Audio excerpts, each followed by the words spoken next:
Hey, that's pretty good. The Raptors win their first game post Pascal Siakam 121-97 against the visiting Miami Heat, who did have Bam Adebayo in this game, who did have Jimmy Butler in this game, who we saw Kyle Lowry play 29 minutes.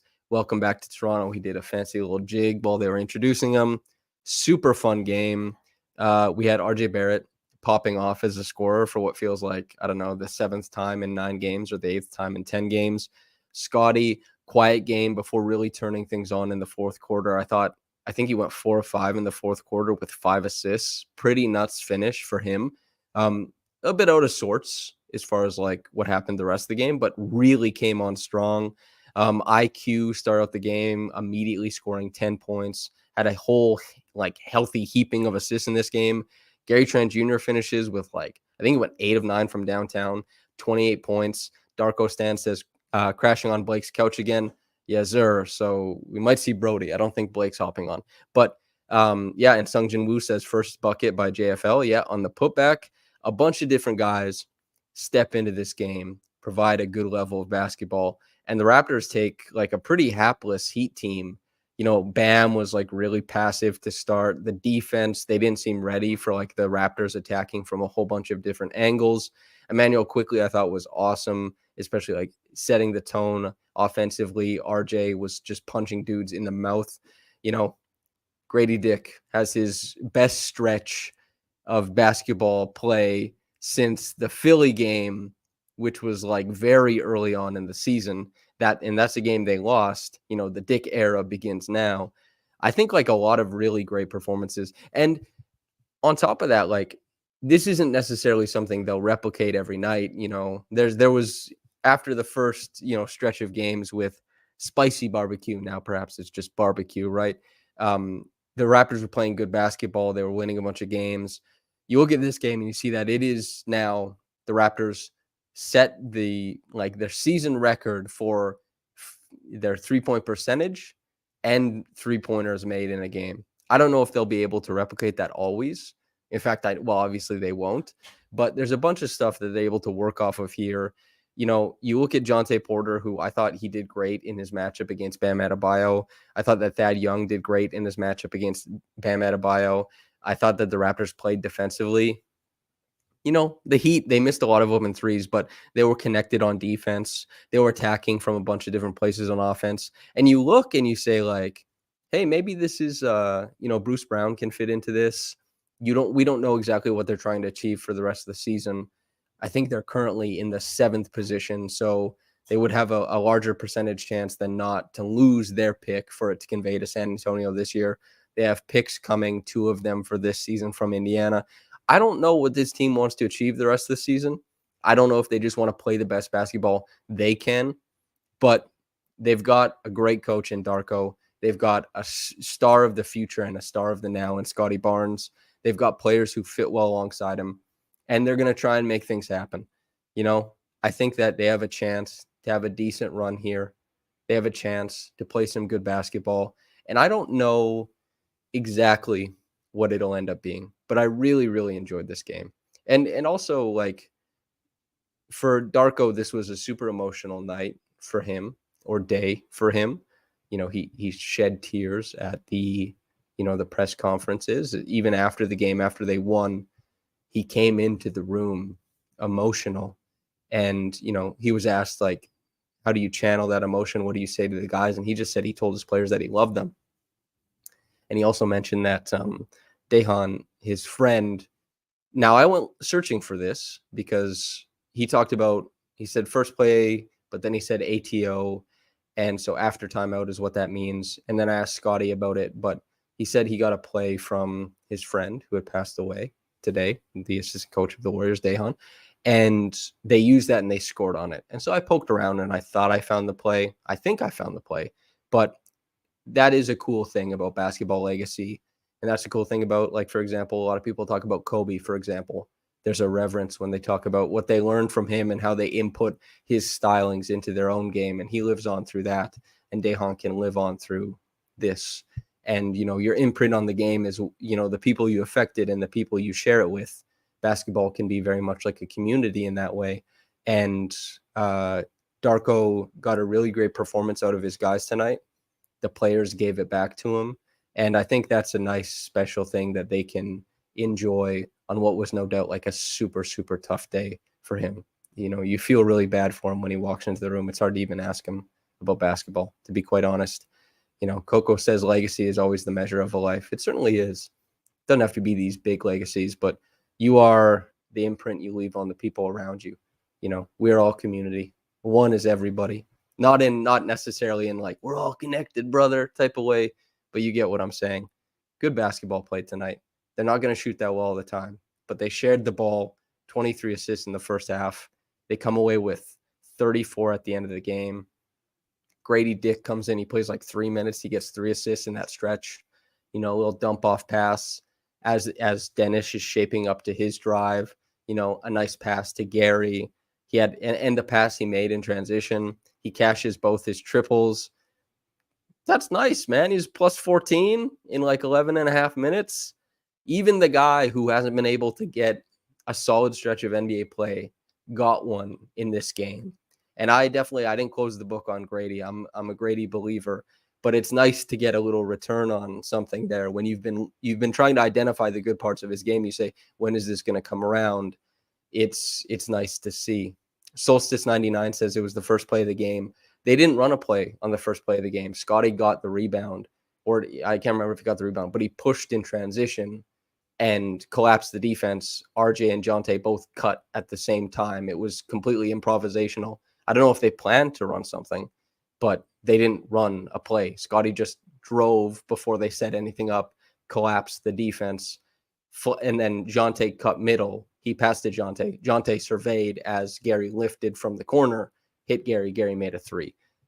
That's not like a set play. That's just improvisational basketball. I don't know if they planned to do it for them. I'm not sure. But the play that I found was a twirl action into a dribble handoff out of the corner that the Heat blitzed. IQ took that blitz in stride, found Gary with a skip pass, and he hit a 3. Doesn't have to be that. But it wouldn't make much sense if it was the first play of the game either, because also Darko called it an ATO after timeout. So I'm sure people will dig around on this. I asked Scotty about it, and Scotty also told me that he was involved in the play too. So it couldn't have been their first timeout either, because Scotty wasn't on the floor after their first timeout. It's a hodgepodge trying to figure out what that play was. I took the context I understood as I was sitting there from across. I was there when Darko said it. I was there when I was the one asking Scotty about it. So I'm taking that context and trying to apply it. Could be wrong, but, you know, Darko is emotional. He's trying to convey that information. He wasn't super clear. It doesn't matter that he wasn't super clear. He doesn't have to be. He's sharing something that was special to him. Whether it was the play I found or not, it's he tried to get them to run the play. And I hope it was, you know, he did it. All good. JK says, really loving the early chemistry from IQ, RJ, and Scotty. Love the Jonte minutes. Love Gary catch and shoot instead of all those dribble handoffs. Grady looks a bit more composed. Yeah, I think like there is room for Gary to be a good dribble handoff player, though. Like you can't just be a catch and shoot shooter. Duncan Robinson isn't even a catch and shoot shooter, right? Like he's a guy who's playing tag around a bunch of these dribble handoffs. He's a guy who's rapid in movement, and you can't just be that's PJ Tucker then. And PJ Tucker had immense value. So I'm glad to see that Gary made more catch and shoot stuff, but if he's going to be on the team, which he is, and I don't know what happens between now and the trade deadline, I don't know what happens with this team. Everything has been in flux, right? Obviously. And that's kind of the situation. We'll see what happens. YG7 says no Pascal and Yak in the paint and Gary to stretch the floor equals Scotty getting to the paint at will. Scotty took 6 threes in this game and scored 20 points.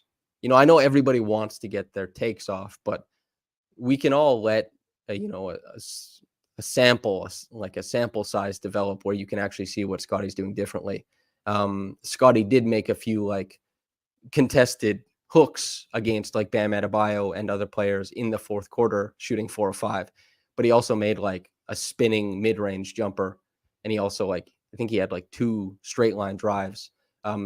The spacing was very similar, I would actually say. to other games. The thing was that the spacing was converted on not from a driving point of view. Scotty only took 16 shots, right? More so by RJ was it taken advantage of, as you can, identified by his 13 free throws.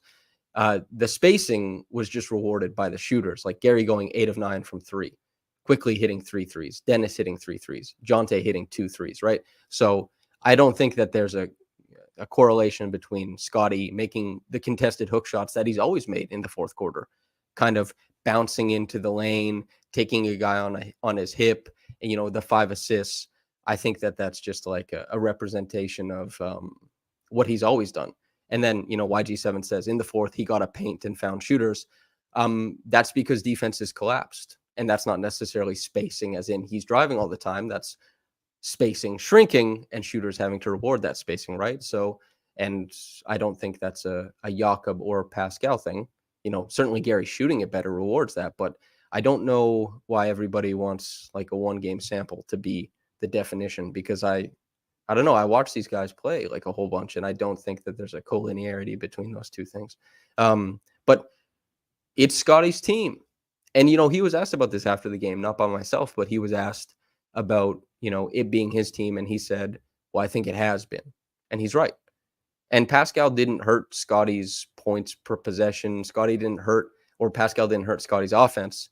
Scotty had more touches than Pascal after the trade, before the trade. They had a very similar usage percentage, and Scotty might get an uptick in that. He didn't have the highest usage percentage tonight either. Quickly and Gary and RJ probably all have a higher usage percentage in the time they spend on the floor, as crazy as that sounds. But, they're going to have to figure it out. And Scotty is the North Star that this franchise will follow.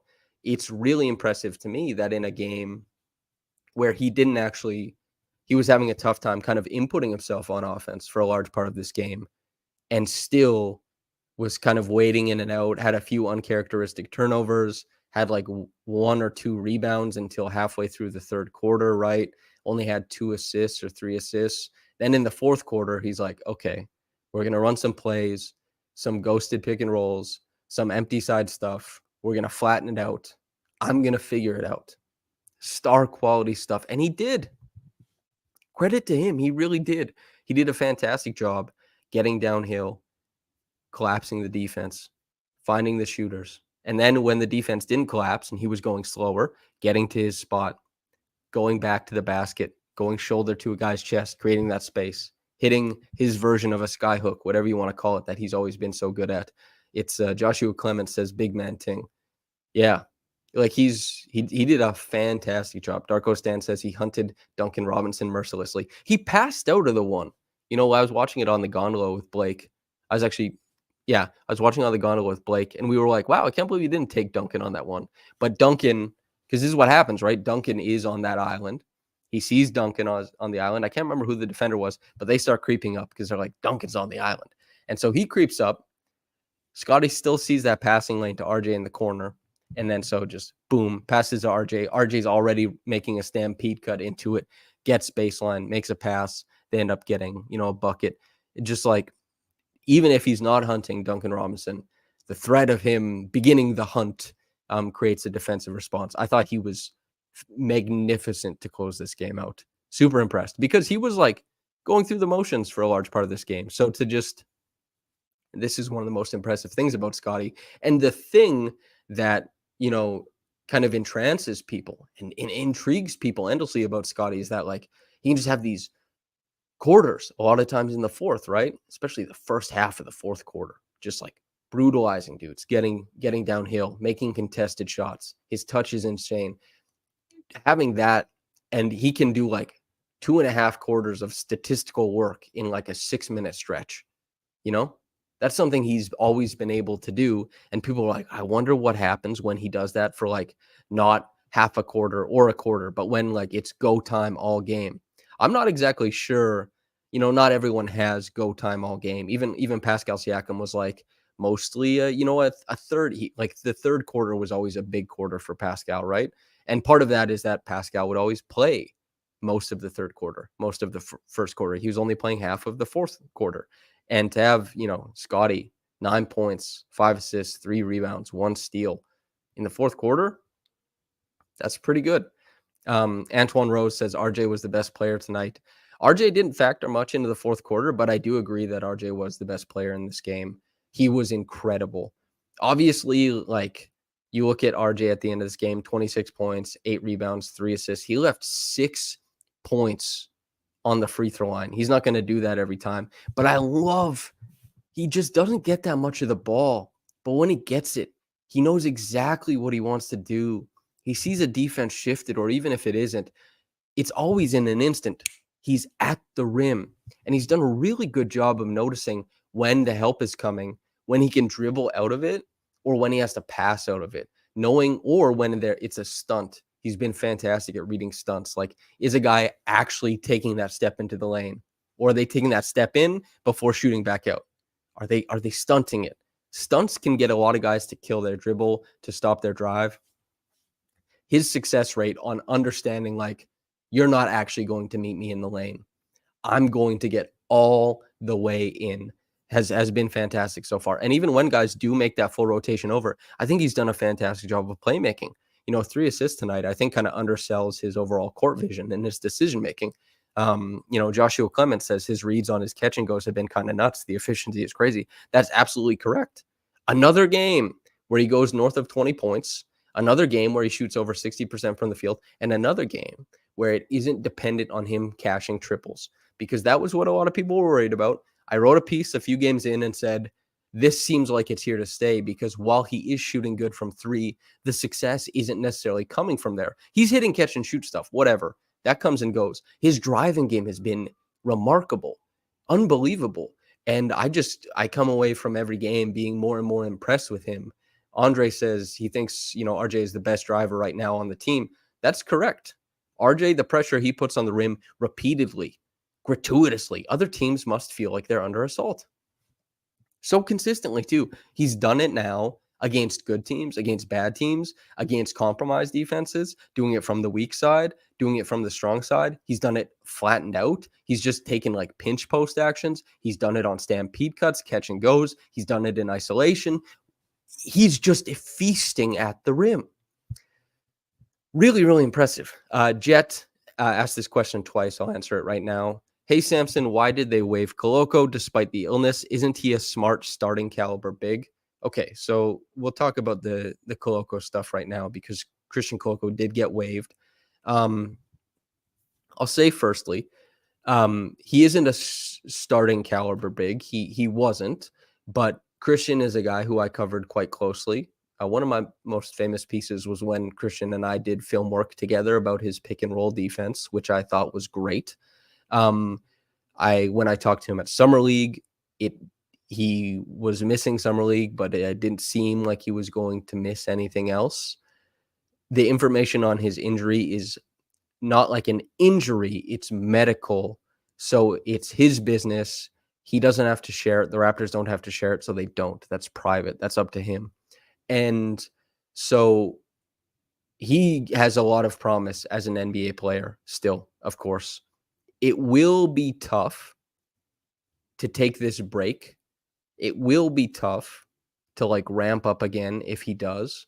But Koko was certainly an NBA quality big man. I was excited for his career and what that was going to be. Blake, I'm pretty sure Blake broke this, so I'm just going to look at his tweets because I think he summed it up well. So he says, quote, Koko will get his full salary paid out. Raptors lose his non-guaranteed pseudo-team option for next year. I would not at all be surprised if Koko is brought back in for Raptors 905 and or re-signed in the summer. The Raptors had to waive or trade someone first to make the trade work. Koko has been out all season with a respiratory issue. Team remains very high on him as a prospect, but with no timeline toward a return right now, he became the choice. It sucks. Hope the best for him, end quote. So that is, I think, a really good summation of the situation. And so just like as people ask why not, and I had been asked a question about this in the chat about the disabled player exemption. And so the disabled player exemption doesn't actually give them an extra roster spot. it only saves them money on his salary. So the Raptors needing to open a spot, it was Koko. This is a business. It's harsh. My hope is that like Koko is looked after medically, financially, all of that kind of stuff, and finds his way back to the Raptors. And all of this is looked at as like an oddity health wise, an oddity roster construction wise, and just an oddity that hopefully Christian gets over. And even if he doesn't rejoin the Raptors, just for himself and his career, I hope that, he just gets over this hump. And because he's an NBA quality big. I don't know about now. I don't know about his health, all that kind of stuff. He doesn't talk to media, obviously. He's like, it's his business. And so we'll see what happens. It's tough, you know. I the Koko stuff is just, we'll see what happens. Like Blake said, it's plausible that he finds his way back into the organization. Certainly, it could happen.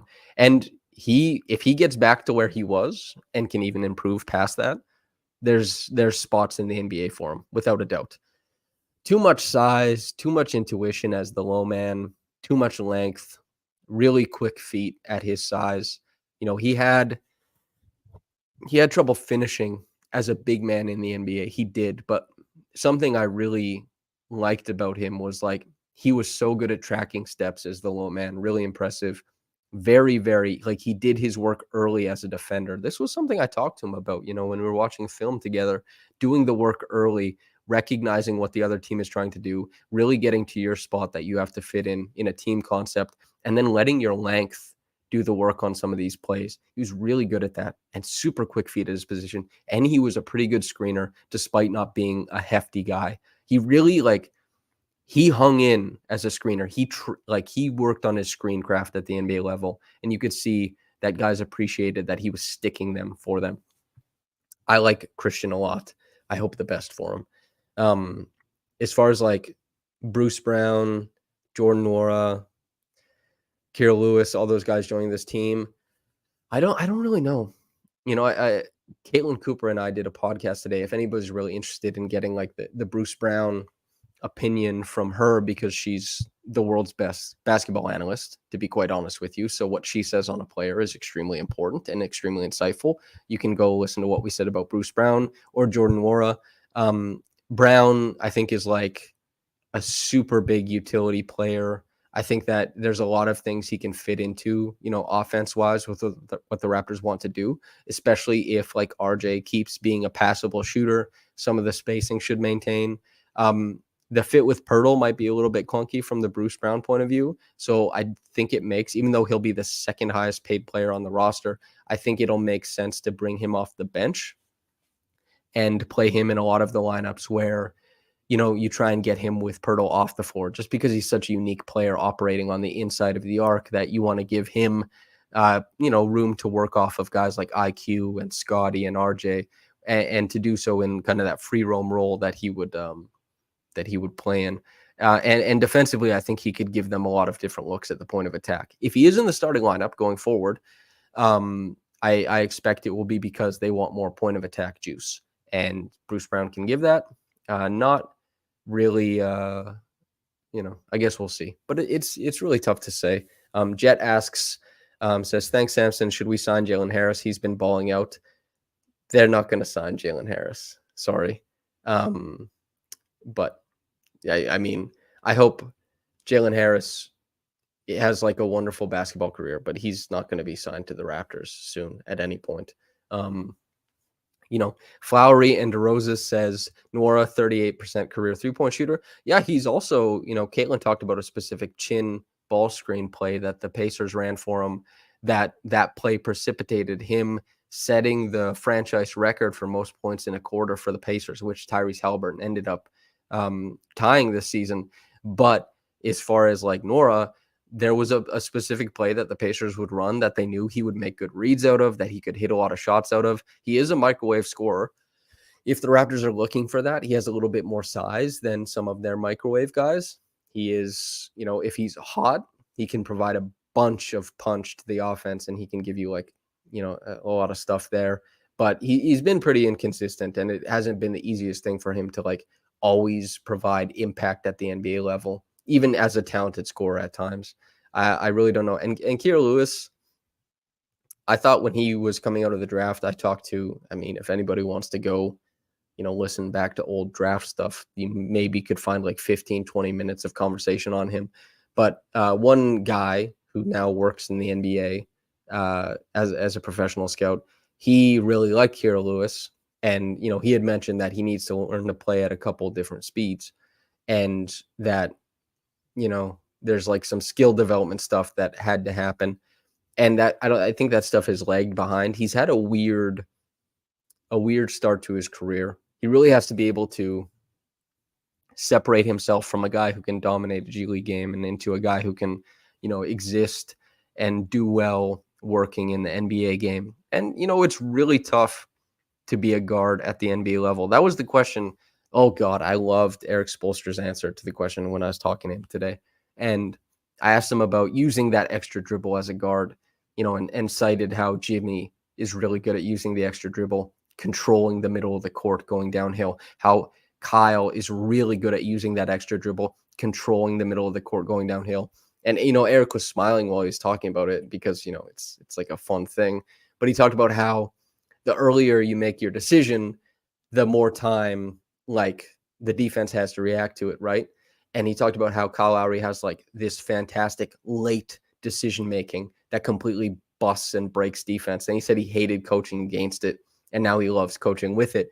And using that extra dribble gives you access to pull guys farther away. It gives you access to create different rotations from the defense and play make against more compromised looks. And Kyle was so good at that. And I asked it because I wanted a quote about it, because I'm writing about Emmanuel quickly and getting downhill, all that kind of stuff, of course. But also that applies to Kira Lewis Jr. as well. Adding more of that to the bag. Of course, Eric at the end of it all said, I don't know. He says, we try and teach that, but I don't know if it's something you can teach, which I think was like interesting, because in my head, I think like, yeah, you can teach that. But if an NBA coach is saying like it's tough to teach, then me thinking like, oh, maybe it's something I added to my game for pickup basketball, or anybody else learning it at like, the lower levels of basketball or something like that. Big whoop. Can you add something like that at the NBA level at NBA speed?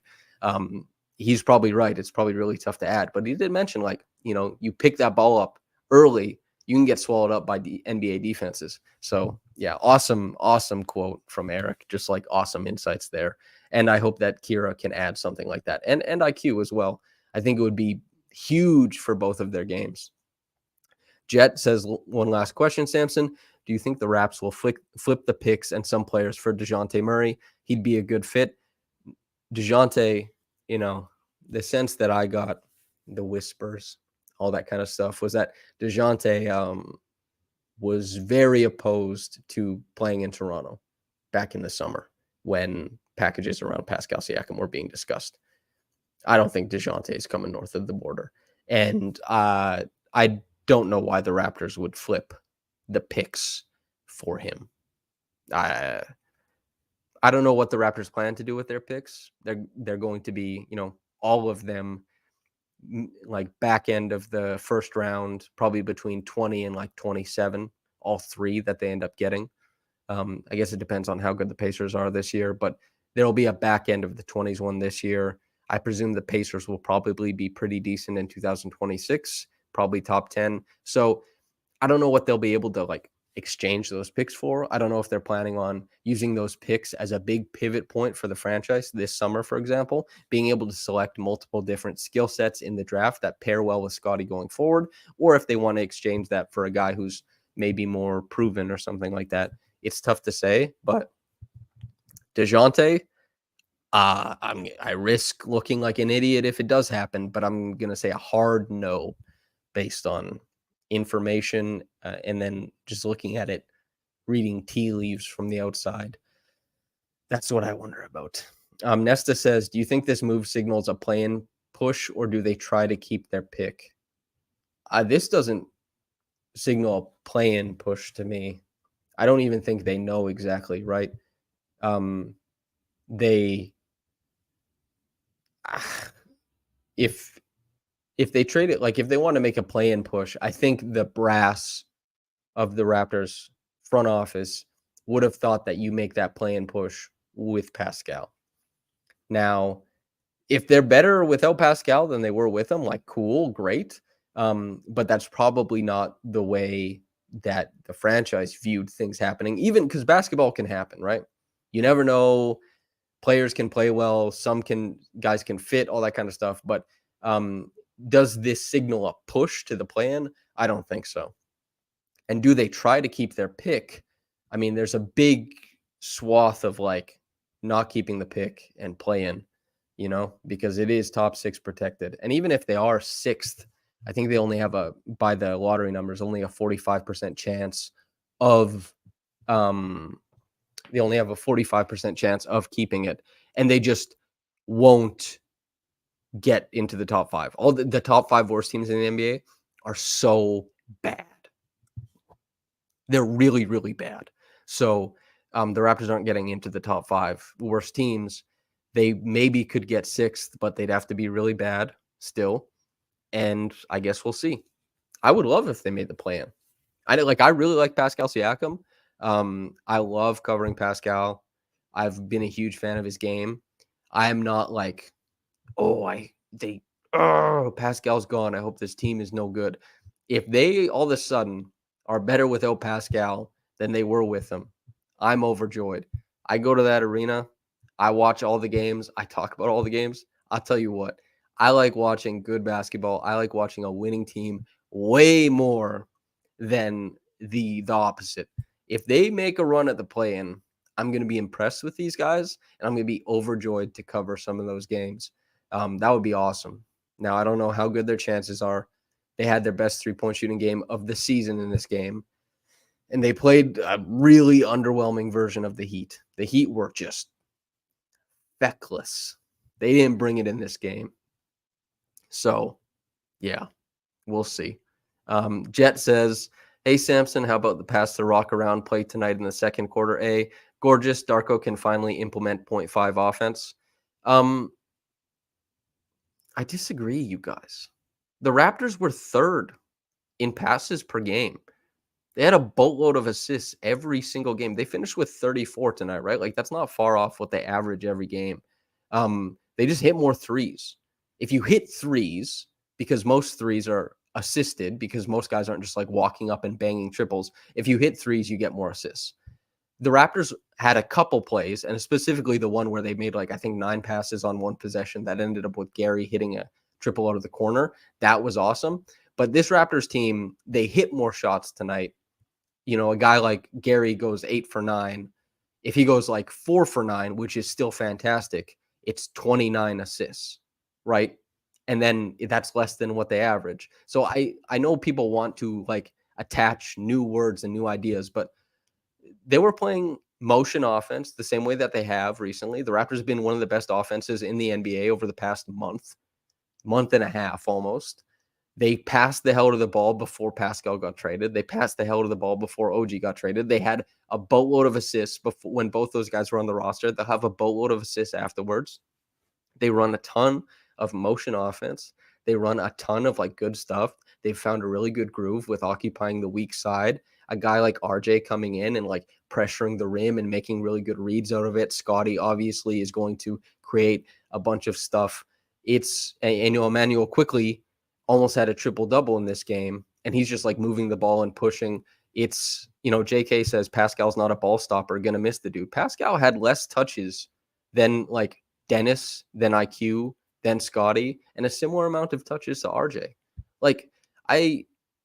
This stuff is not corroborated by teammates, coaches, numbers. This perception of the players that finally they get to play the offense that they want to play now that Pascal is gone. They're playing very similar. I write about the X's and O's, the plays they run. I pay very close attention to the statistics, all that kind of stuff. It's going to shift with Pascal out, but as far as the play style, I don't think that it's night and day. They had an awesome game though. Like, they really did play well. They had their best shooting game of the season. Shoot really well from 3, you have way more assists. But as far as, like, passes per game and all that kind of stuff, I don't expect it to be radically different. They're already one of the best teams in the league as far as, like, passes per game, assists per game. Any metric you would use, touch time, time of possession, front court touches, elbow touches, however you want to shake it up. I think that the Raptors probably would be, by the metrics, one of the least selfish teams even before this. So I think that the Raptors played an awesome game. At the start of the podcast, I was talking about, giving out the superlatives to all the players who contributed to that, talking about them a little bit more. And I just like they had a bunch of great performances in this game. But does it mean that they like played vastly different basketball, or that they're now playing 0.5? I don't think so at all. No. Yeah, I don't think so. But I mean, I just hope that they supercharge all the things that they were doing before. You want to see you want to see guys succeed both when the 3-point shots are going down, and you want to see them succeed in the games when they don't. The game before this, they went 4 for 32, and like Pascal was 0 for, he was 6 of those misses, but he wasn't all of them, right? Gary, RJ, Emmanuel quickly, whatever. I'm excited to see what this team looks like if they can win games when they don't shoot well, because like the way they played tonight, they make it look like they could. And I want to see consistent games, consistent approaches. I want to see all that kind of stuff. That would be awesome, And I don't know what the team's plan is going forward. I don't know what their plans are for like Bruce Brown. I don't know what their plans are for Kira Lewis. I don't know what they want to do with the picks. I don't know if they're, gathering picks because they like a guy at the top of the draft that they want to trade up for. I don't know if they're gathering picks because they like a guy elsewhere in the league that they're like, we have draft capital to add a player who is on Scotty's timeline. Like, I don't know what they want to do, but I watched a good game tonight. They played some nice basketball. They really did. Nesta says, does this team need more size? This is kind of funny, right? Because they were huge at the start of the season. Like massive team at the start of the season. And they played a bunch of big teams at the start of the season. And those were fun games, especially that opener, Nesta. You and I watched it together at the Raptors Republic party. And like playing Minnesota, just 2 massive teams, although they didn't have Jaden McDaniels, was cool. I think that they don't need more size because once Jakob comes back, and I don't know what they're doing with Jakob. I don't know if this is like tear it down. I don't know if tear it down makes sense because, you look at Tyrese Halliburton, for example, and the Pacers, and they're like, oh, Halliburton is taking that step into ultra stardom. We have to pair him with somebody. And, Scotty is going to be taking that step soon, presumably. And the Raptors are probably going to be like, oh, well, we want him surrounded by good players so he can make the playoffs and get playoff reps and try and make playoff runs as like a big star in the NBA. So the full teardown, I'm not sure it makes sense, because if you have a bunch of guys on their rookie scale contracts that were picked in like the 20s as the main hub around Scotty as he's on a max extension, I don't know if that's a recipe for like his idea of success, right? So I don't know exactly what this team plans to do. I think it makes sense to try and be good, And of course, it doesn't have to be good with Pascal because they weren't very good with Pascal this year. The team as a whole wasn't very good. They can try and be good in a separate way and still led by Scotty Barnes. Tomo says, why would we move Yak? That doesn't make sense unless it is an upgrade. Yeah. I mean, Jakob Poeltl, they're like, I'm speaking to the fan base when I talk about that mostly because, Jakob isn't as popular as like the future of the center position there. I know a lot of people have their eye on like Nicholas Claxton, for example, who, depending on how the Raptors make moves, might have money to throw money at in the summer, something like that, right? Just kind of saying, we don't know what this team is going to do. We don't really know what's happening.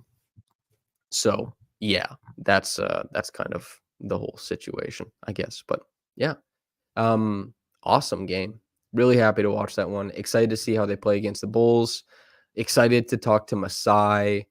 tomorrow at like 1 p.m. I think he has an availability. So excited to ask him some questions about all that kind of stuff. Darko Stan, you just said what I was talking about. Thoughts on Jason Claxton in RFA with the new cap? Yeah, I really like Claxton. I would be super, super into that. Before I get out of here, there's like more than 200 people in here. Make sure to hit the like button. Helps promote it elsewhere, and it's good for the algorithm. Helps other people see that. It's free, and yeah, I think that's probably it for a podcast. Super fun game. A bunch of really, really fun performances, and yeah, man, like great start to the new era.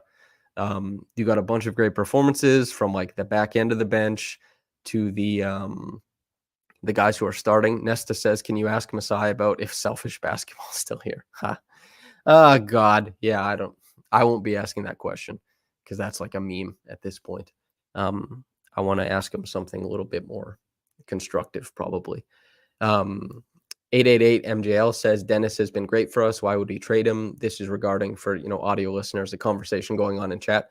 I think that's like a good point. I think Dennis has been awesome since he's moved to the bench.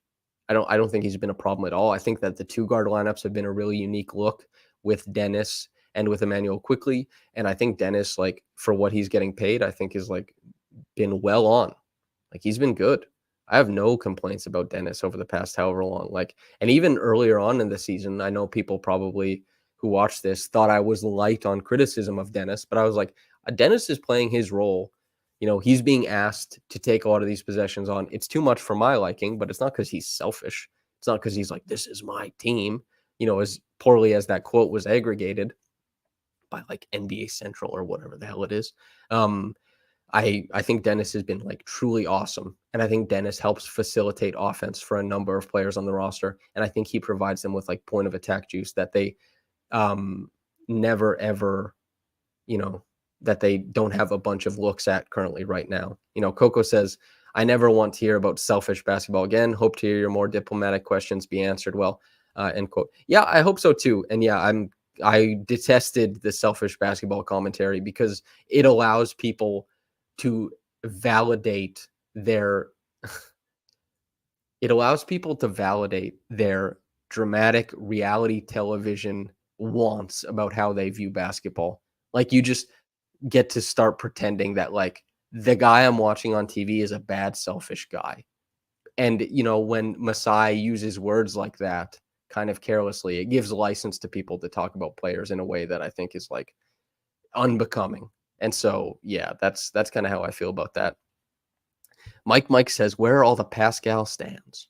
I think most Pascal stands would be Raptors fans, I know that there's like the Pascal stands, Scotty stands. If you're a star player in the NBA, you have some stands. But I think that like most people who really liked Pascal just liked the Raptors. Like Scotty, there's maybe Scotty fans who like Scotty more than the Raptors. But most people who like Pascal probably followed him from like an early part, watched the team win a championship, also loved Kyle Lowry, loved like a bunch of different players who helped bring a championship. So there's probably less like stands of Pascal and mostly just like fans of Pascal who are also huge fans of the Raptors, right? So Pascal moves on. I've seen like a whole bunch of well-wishing for him, and like I'm excited to see him play some cool basketball in Indiana. Like he'll have a shot at some playoffs. Like we'll see how it goes as a number two. But yeah, like infighting in fan bases because you're like, I like this guy, and other people are like, I like that guy, is tough because like they play for the same team, right? And if you had told like Pascal and Scotty, or if you go up to Scotty and you're a Scotty fan, right, and you say, hey Scotty, I hate Pascal, he takes possessions away from you or whatever, Scotty would probably call you a weirdo. Like being real, right? Scotty would probably call you a weirdo. Like, is that how you watch basketball? Because these guys like basketball, that kind of thing. But you don't want to be like somebody who, like, you want to enjoy the game you're watching. You want to enjoy when a team wins something. You want to do all that kind of stuff rather than like be caught up in like infighting, But I understand people, they like stand-em and all that kind of stuff. To me, it's a unique aspect of fandom, one that I probably don't have much appreciation for, but it's a team game. And those guys, Pascal, Scotty, um, Darko, the first thing he said was that Pascal is the first guy in the gym, the last guy out. And then Gary came in and said, first guy in the gym, last guy out. And I said, you and Darko said the exact same thing. Like, that's true. He's the first guy in the gym. And Gary says, yeah. And Scotty talked about like how Pascal set the tone as a worker and that like he learned things from him, right? And he mentioned like Pascal is one of his favorite players. These guys like each other. These guys are teammates. These guys have shared stuff together. As much as people who like them want to fight based on who they like, who play on the same team, this is probably sounding ridiculous, hopefully a little embarrassing for those who partake. Nesta says it's hard to conceptualize player fandom if you've played on a team yourself. No kidding. Because like, especially for people who just play like basketball and, if you go to pick up and you lose the game and you're like, I had 8 points out of like, and we got beat 11-8, you're talking about the wrong things, man. Like it's that kind of situation. But yeah, it's Lil Yo asks, do you think the Raptors are putting a pick package together for Lauri Markkanen? I'm wondering if this is because people saw that Scotty Barnes liked a tweet that was saying Lauri is a really good player. I've talked about Lauri a lot. I really like Lauri Markkanen. If the Raptors could get Lauri Markkanen, hell yeah. Do I think they can get him? Hell no. But he's great. Lauri is really good. But yeah, Pascal goes. He was 2-time All-NBA, 2-time All-Star, most improved player, hit the championship winning shot, had 26 and 10 in a championship winning game, had 32 points on 14 of 17 shooting in game 1 of the NBA Finals, helped set the tone in Toronto for the win, was a massive part of that playoff race, was a massive part of that playoff win, is part of one of the highest scoring duos in NBA playoff history during a run. Scotty Pippen, Michael Jordan, Kawhi Leonard, Pascal Siakam. He is a mammoth part of the Raptors story. And he did it all being drafted 27th overall. Just like he deserves nothing but flowers. And now that he's gone, people can stop arguing about usage and all that kind of stuff and hopefully just look back and, really appreciate what he was for this franchise. Because he didn't ask out and he didn't say like, you got to trade me. And he didn't say, I don't want to be here. He said, I want to be here. And it didn't make sense for the Raptors' point of view for Pascal to be a Raptor going forward. That's their right. They can trade him at any point that they want to. They could have traded him at any point over the past however many years. And, Koko says he was loyal until the end to a city that has not had a lot of loyalty to it. And he was loyal and he was successful. And he reached the mountaintop in this city. And he also had the personal accolades. And he also has a bunch of the statistical stuff he's near the top of. So huge member of these Toronto Raptors, awesome. Phoenix Plays Z says, fun fact, Samson, the 2019 Toronto Raptors have the highest scoring trio for total points in a single postseason. Kawhi, Pascal, and Kyle. That's awesome. And I think that really does help represent, that Kyle and Pascal, a lot of people, because Pascal scored more points, are quick to say that Pascal was the second option. It was like 2A and 2B, and I would give 2A to Kyle because Kyle was so important to, running that orchestra of all that kind of stuff. Phoenix Plays E says Samson looks broken. That's just because it's been a long day, man. I like you guys probably, I don't know how many of you popped into the conversation I was having with Caitlin Cooper earlier in the day, but I also didn't sleep very much last night because I kept awake. I actually set my alarm to wake up every 30 minutes, from like 6 a.m. on, because I didn't want to miss the news if Pascal did get traded. So I hardly slept. And then I got up and started working and then had to get downtown to cover the game and talk to people and then do all that kind of stuff. So not broken, just tired, and not to mention it's like 12:47 and I'm talking to, 210 people online and I didn't go to bed at like, 8 p.m. last night and get like a good sleep in. Van Hoot 2234 says, Samson, will you get a mic tomorrow? I suspect that there won't be mics. I think that it'll just be at the OVO Center, and I'll just have to say like, "Hey, Masai, da da da da da da." That's what it'll be, just like a scrum scenario. So Yeah, that's kind of how I'm thinking about it as far as that goes. Sad to see Pascal go. Like talking to him. He's a huge member of this franchise. I wonder if 43 is retired someday. It's an easy one to retire because not a lot of people wear number 43. It won't be retired before number 7 or number 15, I don't reckon. But yeah, it's I mean, if you guys watch the work I did with Caitlin today, the podcast that we did, you would see how gassed she was, how like excited she was to have Pascal on their team. And so I think a lot of people in Indiana should be really excited about that. And Raptors fans should be like, flowers to Pascal for his time. And then also, as far as like, it's a new team going forward. And Scotty, he's the star of it. He knows that. He's a fantastic player. He's made a star jump this year. He deserves to have a try at it, and he'll get it. And like IQ, RJ, Dennis, Jonte, Gary, all these guys like fitting in perfectly for a night was awesome. I don't know how all this shakes out going forward, but like very impressed with the performance tonight, and especially like all things considered. Josh Horvath says, what if the Siakam trade does what the Rudy Gay trade did? Brown, Nora, and Lewis come in and revamp the bench. Next thing you know, we get hot and make the playoffs. I mean, any trade could be like that. And people started talking about that immediately after the OG trade with RJ and quickly, but the Raptors were still losing. And like there's way more picks. There's 3 first-round picks in the Pascal trade as well. Does this trade like reinvigorate? I mean, I would love if it did. That would be great. Alex asks Samson, do you think RJ has all-star potential? I was talking to Blake when we were watching the game, and I said, I think he's been the best like non-star wing in the NBA since he got traded. Like there's wings who are considered stars, and there's wings who are considered like a tier below that. And I don't know who's been better than RJ in that time. He still probably isn't getting like enough of the basketball offensively to be deemed like putting up huge numbers for all-star status, and he's probably not been good enough defensively to do that currently. But could he grow into that based on what I'm seeing as far as like rim pressure and decision making? Hell yeah. Why not? I'm not saying this is what he's going to be, but would I turn my nose up at it and say, no, there's no way? I can't do that. Why not, man? He's been so good. He's been absurdly good.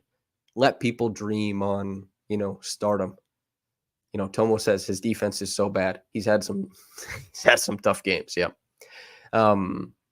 Yeah, it's been cool for Star J. Phoenix Plays E says, can he be Andrew Wiggins on roids, Samson? I don't know about that comp, but Andrew Wiggins certainly had 2 years ago an incredibly successful year. All-star starter, finals, like they won the championship, all that kind of stuff. So yeah, and he signed a contract too. So bunch of good stuff. I think RJ can be even better. So yeah, that's about it, everybody. Thanks for hopping in. We'll be here. Not here. I'll be back in Rexdale tomorrow night to talk Bulls after watching that game at Scotiabank, and after we talk to Masai tomorrow and all that kind of stuff. And if anybody's interested, and if you're currently subscribed to Caitlin Cooper's Patreon, we're doing a video, her and I, doing like film work on Pascal Siakam, and then that'll be out tomorrow, I reckon. So if anybody's interested in Pascal Siakam coverage, that'll be the place to get it. C4C says, so the presser is 1 p.m. Eastern tomorrow. Yes, that's correct. Now, again, since I have to do this advertisement every single time, this one's different. But February 6th, there's a live podcast held by Raptors Republic at Rivoli in downtown Toronto. 7 p.m. It is myself, a whole host of other people who are interesting basketball talkers / NBA associated, and we're going to do conversations about basketball. Maybe less trade deadline talk now that Pascal and OG have both been traded. But the last year we sold it out, and we had an awesome time talking about all that kind of stuff. And yeah, it was a blast last year talking to people. So if you're interested and want to come hang out, Nesta says Raptors Nerds Unite. That's absolutely correct. That's basically what it is. Yeah, come hang out, buy a ticket. It'll be good. It'll be fun. So that's where we're at. Yeah. If you want to support the website, feel free to go over to raptorsrepublic.com and subscribe. And as far as the YouTube channel, subscribe. It's free. Like the video currently, it's totally free. It helps out the channel. Hopefully you like me as you watch and you want good things from me. The like goes a long way. Sorry, I should say. Normal guy says I'm coming. Hell yeah, look forward to seeing you there. Koko says we can all scrap in person. Yeah, the chat does like to argue a little bit. Nesta says good night, y'all. That's right. Okay, thanks to everybody for popping in. Way better to do these when there's, a stream of consciousness flowing in to respond to. Yeah, for the people listening on the podcast apps, thanks for tuning in. Have a wonderful walk or night or whatever the hell it is. And whether you got into this in the morning or at night, have a blessed day and goodbye.